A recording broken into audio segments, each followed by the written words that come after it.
Assalamu alaikum wa rahmatullahi barakatuhu tusbulun Nijar. Alhamdulillah wannan wata muhimmiyar nasara ce da rundunar 'yan sanda ta ƙasa ta yi na kama wannan gungun masu fashi da makami.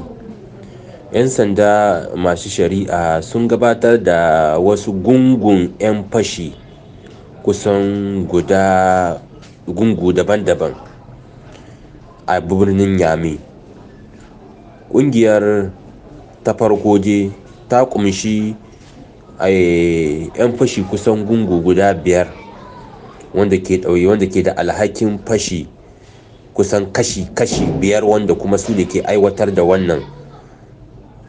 Sannan kuma ta abin da ya shahi hwashe shagunan mutane da kwashe kuɗi da kwashe ƙadarori.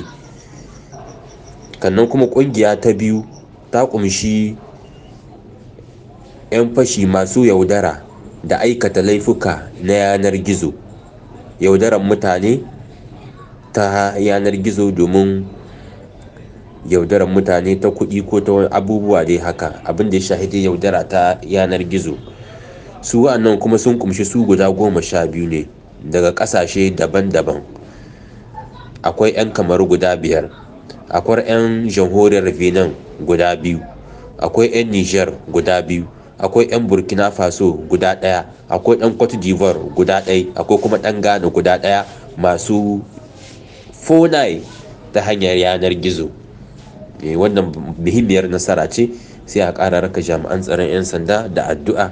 Allah kuma subhanahu wata'ala ya ƙara ba su wasu nasarori a nan gaba. Assalamu alaikum wa rahmatullahi wa barakatuh.